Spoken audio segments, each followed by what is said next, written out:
Today, there's a new trailer out for Routine and I have to change my pants. And not in the fun way. This is CheckPoint.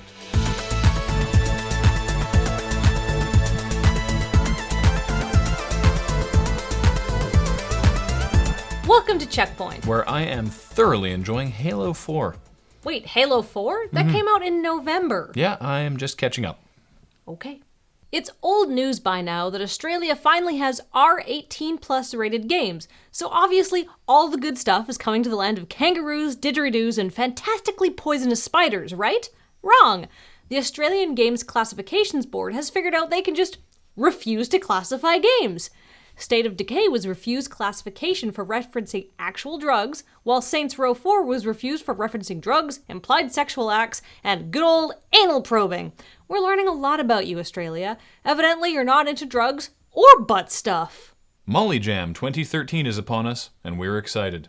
Last year's Molly Jam was a games jam inspired by the satirical rambling of the Peter Molyneux parody Twitter account, Peter Molyneux.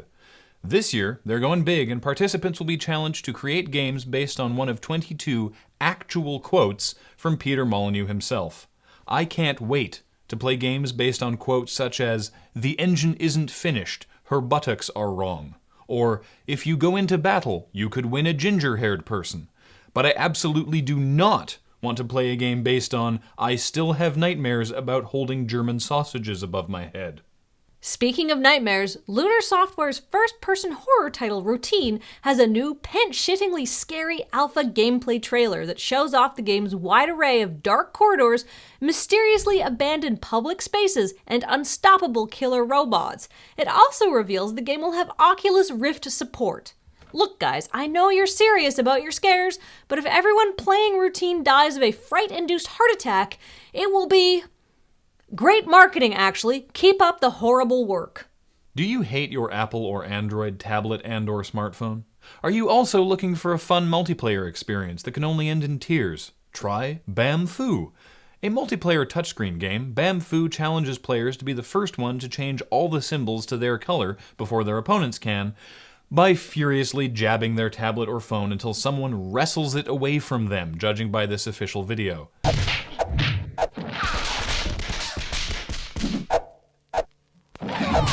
Yeah, that looks hella safe for your $600 piece of glass. Free-to-play games are going to be first-class citizens on the Xbox One and the PS4, but they'll be a little bit freer to play depending what system you own.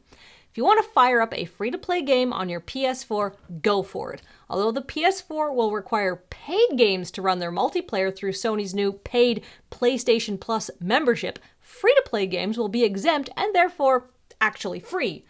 Microsoft, on the other hand, is treating all their games on its platform equally, which means even if the game is free, the multiplayer aspect will still require an Xbox Gold subscription.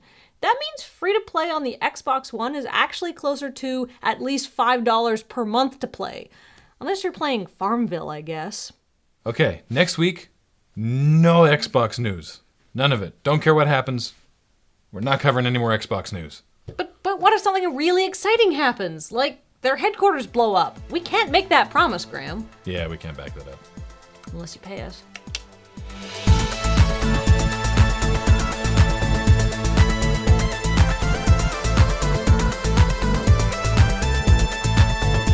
Coming up, the Xbox One will not have a headset, but it will have a connected. That should be good enough for you. Really? We couldn't make it to the end of the episode? Ha ha.